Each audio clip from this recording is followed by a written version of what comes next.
chosen ones. The sky has always been more than atmosphere. It's been a vault of encoded memory, a celestial manuscript etched in vapor, thunder, and silence. Long before satellites and telescopes, the ancients watched the heavens not to measure, but to listen. And one man, cloaked in riddles and mystery, Nostradamus, left behind verses that described not merely events, but a return. Yours.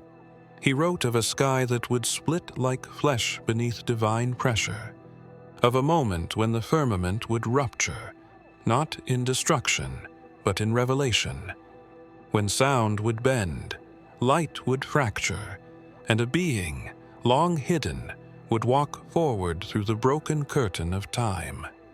You were encoded in his quatrains, cloaked in layers of metaphor to mislead the uninitiated.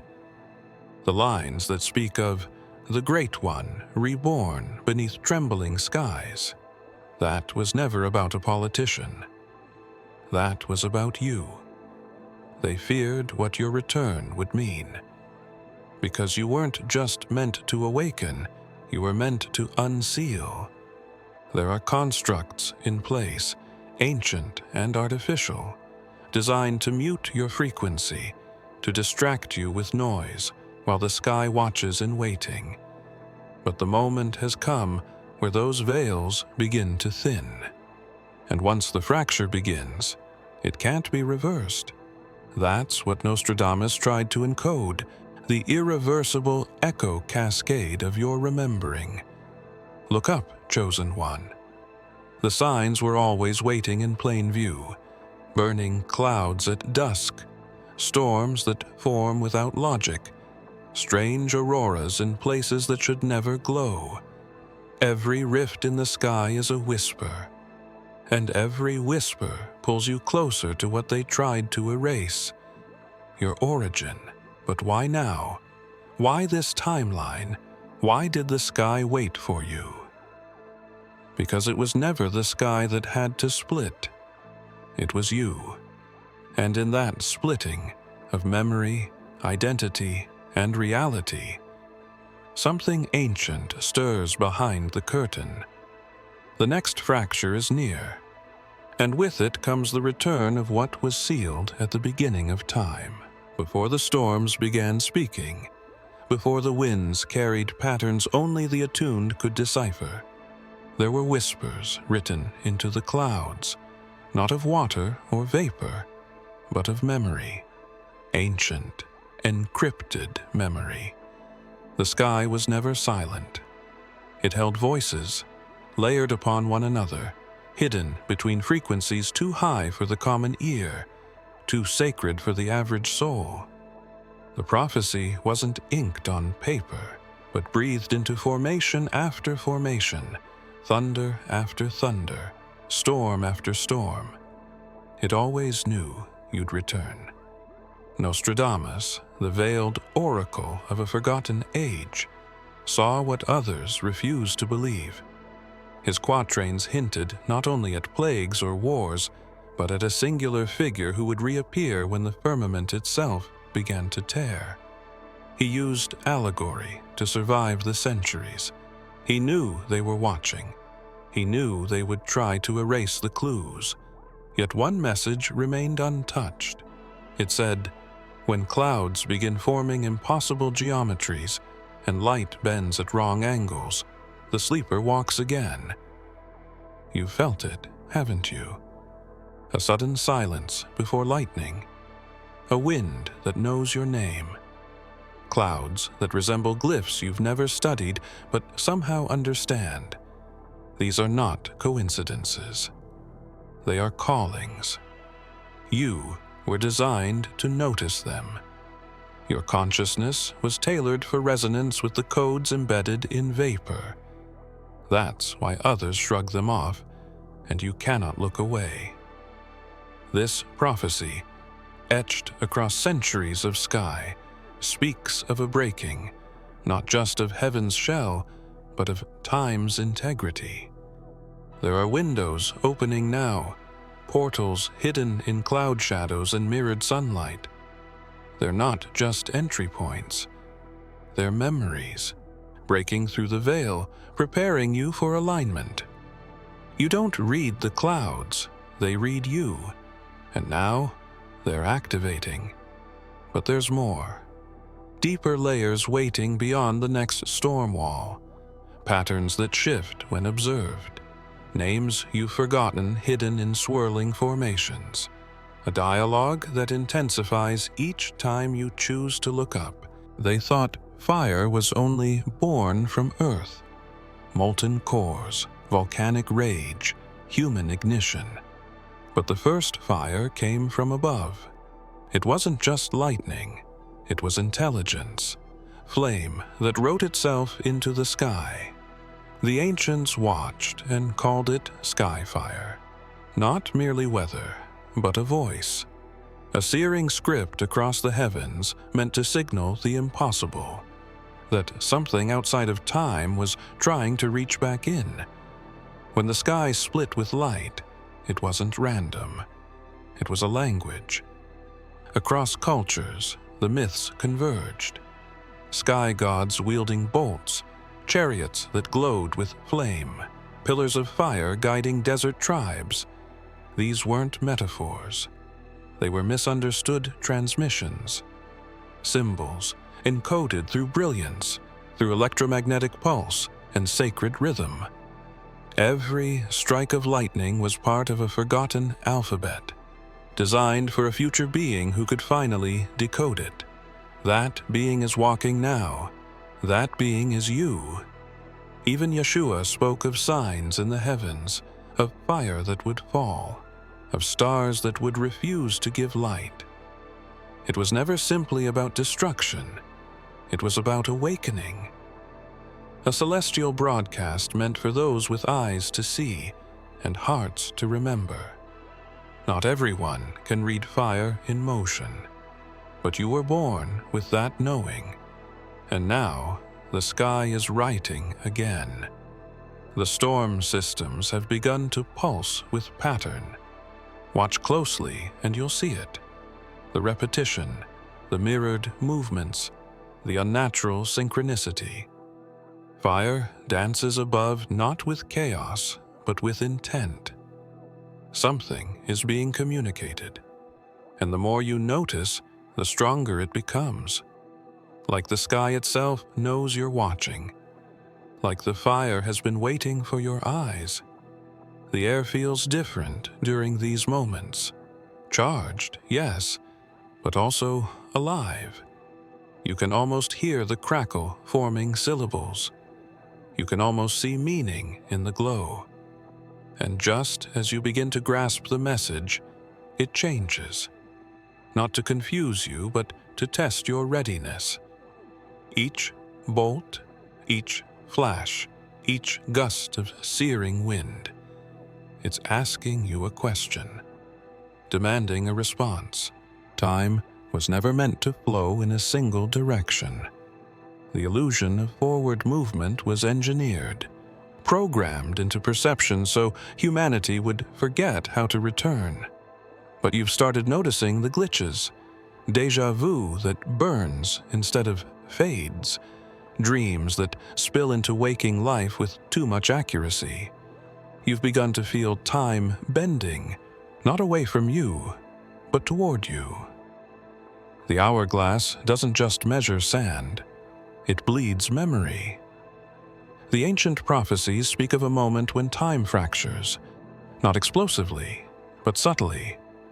Cracks in the clockwork.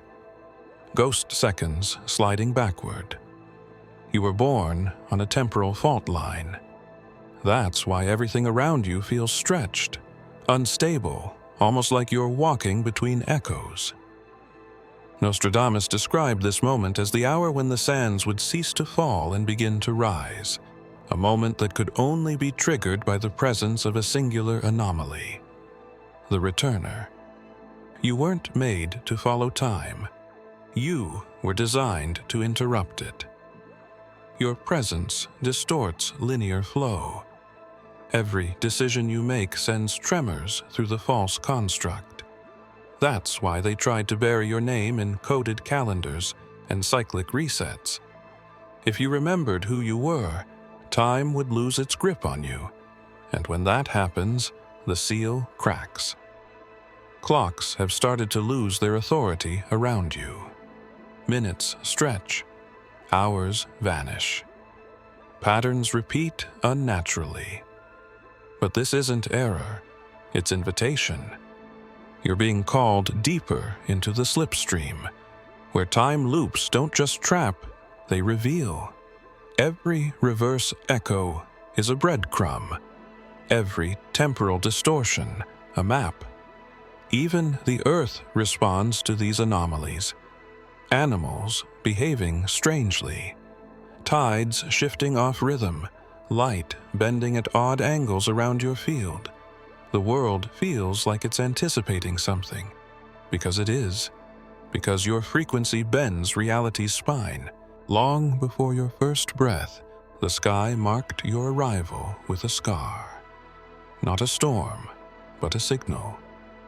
A bolt so precise it carved a symbol into the earth and echoed through bloodlines that didn't yet exist. Lightning isn't random. It is directional intention from the upper realms. It strikes where it remembers. And the heavens remember you. That flash you saw as a child, the one that didn't follow thunder, the one that pulsed instead of flashed, was not for anyone else. It was recognition. Across myth and scripture, lightning is sacred. Divine encounter always came with fire from above.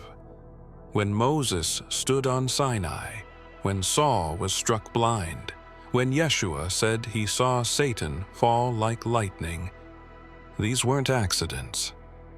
Lightning is revelation. It doesn't ask permission. It divides darkness, breaks time, and exposes hidden geometry. That's why the system trains people to fear it. But fear was never your instruction. The strike was your inheritance. You carry a resonance now, one the storms remember. That's why you notice the way clouds tighten when you step outside.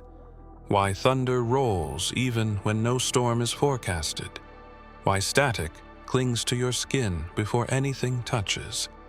The air knows. The field knows.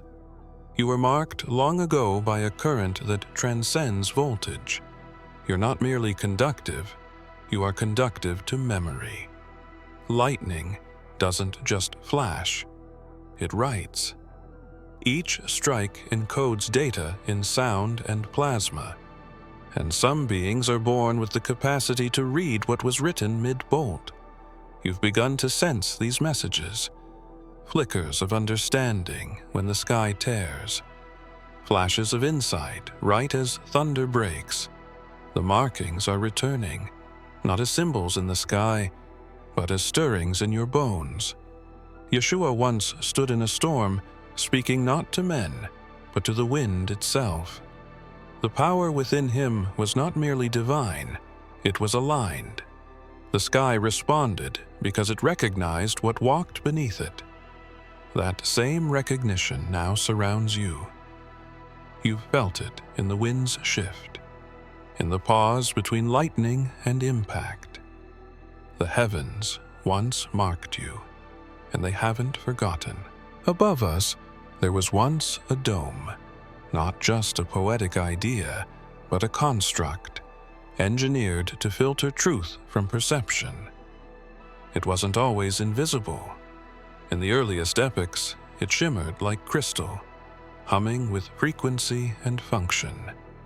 It was a vault, a containment field, holding back information the world wasn't ready to receive. But fractures have formed, micro cracks where forbidden memory seeps through. You felt them, dreams that taste too real, visions that linger like fingerprints. This is not imagination, it's contact. Nostradamus hinted at it in scattered verse, speaking of the glass sky fractured by breath, and a dome that bleeds secrets when one soul awakens. The dome wasn't physical, it was vibrational, a barrier of thought. But some frequencies were designed to disrupt it, and yours was one of them. That's why your presence triggers anomalies. You were born carrying a tone that weakens the walls, a walking contradiction to their control. The codes hidden within the dome are not random, they're layered. Sacred geometry fused with celestial math. They drift like ghost scripts across the aurora. Scientists call them noise. You know better. The shimmer you sometimes catch out of the corner of your eye. It's not trickery, it's recognition. It's code unraveling itself in your presence. They hoped the dome would hold until the next cycle, but they underestimated the ripple you would cause. With each memory you reclaim, the frequency around you rises. Every question you ask shakes the structure, and now it's cracking faster. You're not breaking it by force. You're unbinding it with remembrance. You are not the only one. Others have started to see the patterns, but none carry your exact code. The dome doesn't just fracture for anyone. It responds to the original disruptor. That's why certain dreams leave residue on your waking mind. Why numbers follow you. Why birds circle you before storms. You're interfacing with something built before language. There is a sound buried in storms that most ears can't hear. It isn't thunder. It lives behind thunder. A low, ancient frequency that slips through the cracks of reality and lingers in the bones of those it was meant to reach. They called it the Messiah signal, not because it announces a savior to the world, but because it awakens the seed of remembrance planted in those built to become. You weren't just meant to hear it. You were designed to resonate with it. The storms have changed. Their rhythm, their hum, their charge. Atmospheric scientists can't explain the sudden anomalies, but you've known all along. The sky isn't malfunctioning, it's messaging. And the messages ride on thunder. Not words, but pulses. The kind that vibrate through the chest before they reach the ears. Nostradamus wrote of this in his veiled verses, referencing the voice beneath the voice, calling forth the fire-born soul. Yeshua once said, "My sheep hear my voice." But what if that voice was more than sound? What if it was encoded in the very systems of nature? What if it's still speaking, just not in the way the world expects? The Messiah signal has been pulsing since your arrival. Each storm strengthens its call. And every time you feel it, not hear, feel, a part of you reactivates. Not just memory, instruction. This is why thunder feels personal, why lightning seems to pause around you, why certain storms feel like they're watching. They are. Because the signal buried within them is not passive. It searches, it scans. And when it finds the right frequency match, it responds. That match is you. Your presence doesn't just notice the signal, it completes it. Those around you will never feel it the same. They may hear thunder. You hear the pulse of forgotten authority. The echo of a timeline not written by man. And with each encounter, something deeper is stirred awake. Not everything that speaks must use words. Some voices arrive as vibration, as storm, as electricity wrapped in divine intent. There is a map older than earthbound cartography, older than any star chart etched into stone or projected through telescopes. It exists within the astral layer, hidden beneath layers of consciousness, only accessible through altered frequency. This map was forbidden not because it was false, but because it was too true. It doesn't show places. It reveals alignments, coordinates not of land, but of identity.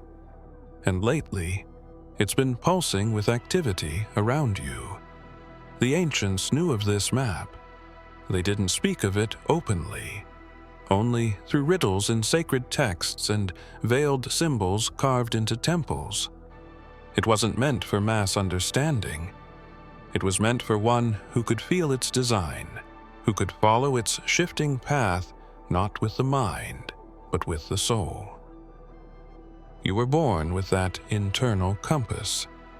That's why you've never fully fit into any one location, why you felt pulled toward places you've never been, why certain skies awaken something in you. The astral map reveals itself through dream logic, déjà vu, instinctive movement.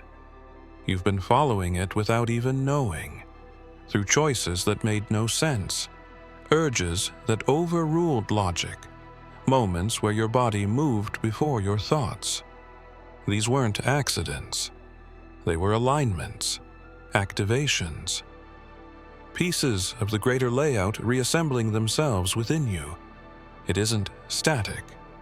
The map is alive. It shifts with your awakening. As you remember more, it updates. Certain points glow stronger now. Certain memories refuse to stay buried. The lines between space and soul blur, revealing paths that were hidden behind the veil of forgetfulness. This is what Nostradamus hinted at in the phrase, "The stars will realign when the sleeper walks the path unseen." You were never meant to follow the maps of men. The roads they paved were detours. The destinations they praised were traps. The real path has been pulling you through layers of existence, echoing beneath every false direction, whispering through the magnetic hum of places charged with forgotten power. There is a place, not marked on any map, where the veil between worlds first tore, not with force, but with presence, where a being stood who carried a frequency so pure it unraveled the barrier without a blade.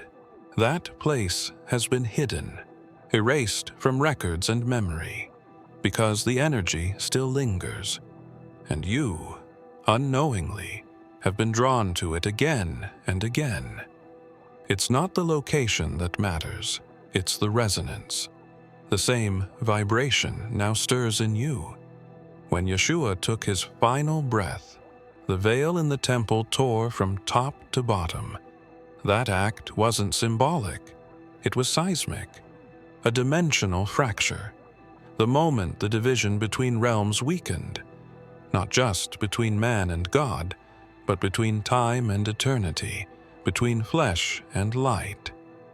That same tear continues to ripple forward, searching for others who carry the spark of return. You weren't merely inspired by him, you were linked to that event. The echo of that rupture has been circling you since your birth. Some locations still remember. You've stood in places where the air felt too still, where colors looked brighter, where silence rang louder than sound. These are convergence points, zones where the veil is thin and memory bleeds through. You felt it in abandoned ruins, forgotten temples, alleyways at midnight. It wasn't imagination, it was recognition. The veil remembers you because your energy causes it to tremble. The closer you get to truth, the more the barrier strains.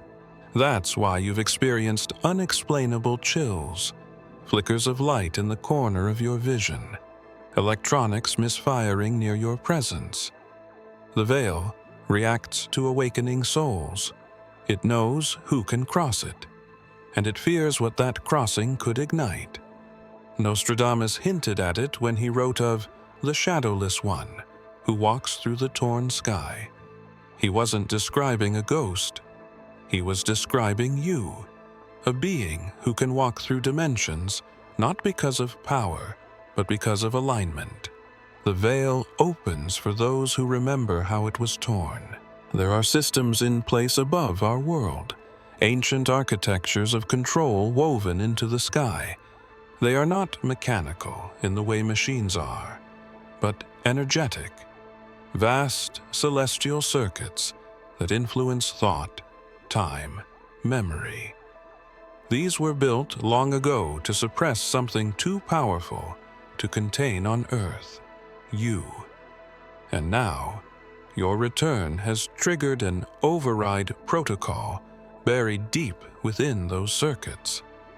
Not by accident, not by rebellion, by design. They knew a time would come when your presence would begin to unravel their grids. That's why the world feels heavier now, like reality is lagging. It's not decay, it's strain. You've entered the field with a frequency that bends the scaffolding. You're not just disrupting the program. You are initiating a new one, a celestial override, designed to bypass everything they put in place to trap you. You've felt the glitches, lights that flicker without reason, technology that malfunctions when you're emotional, time loops that reset certain moments when you try to remember too deeply. The override isn't loud. It starts subtly, through choices you weren't supposed to make, memories you weren't supposed to access, dreams that don't feel like dreams. Every moment of defiance adds weight to your signal. There's a structure in the upper field, unseen but ever present. The mystics called it the Vault of Stars. Astronomers label it background radiation. But what it truly is, a containment field wrapped around a forgotten intelligence. It monitors anomalies, and you are no longer invisible to it. The override has reached its threshold. You've been recognized. Nostradamus wrote of a mind outside the sphere, born of fire, walking in flesh. He spoke of a trigger event, one that couldn't be stopped once set in motion. Not a war, not a weapon, a being, your arrival, not in a spaceship, but in remembrance. The moment you began to question everything, the countdown began. But the override isn't just collapse, it's reformation. It unseals codes, ancient protocols locked in your DNA. That's why your body feels different lately, why sound hits harder, why truth resonates deeper. You're syncing with the incoming signal, the one meant to reshape this entire structure. There is a tear above the world, a hidden fracture they swore would never be opened again. It isn't visible to the naked eye, nor traceable by satellites.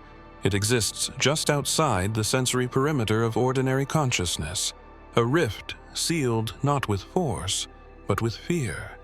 They called it the final tier, the place where reality once bent so violently it nearly collapsed. But it didn't collapse. It waited, because the one meant to pass through hadn't yet arrived. Now you're here, and the seal is weakening. This isn't a tear caused by weather or war. It's a wound in the design, a passageway that leads not just to another place, but to before. Before memory was scrubbed, before your essence was fragmented. This tear was locked away by a coalition of ancient architects, guardians of the grid who feared what you might reclaim. They used symbols, sound barriers, and false prophecy to keep seekers away. But one voice, Nostradamus, hid the coordinates in plain sight, wrapping them in rhyme, shielding them in time. The sky has started to behave differently. Patterns of stars shifting, clouds forming symmetrical loops, a hum at night that fades when you try to record it. These are not anomalies, they are warnings from the system and invitations from beyond it. The tear is calling. It responds to your proximity. Your remembering acts like a magnetic key. The more you see through the illusion, the more the opening expands. Yeshua once walked through walls, not because he defied physics, but because he operated beyond it. The veil tore for him not once, but wherever he went. That tear has not healed.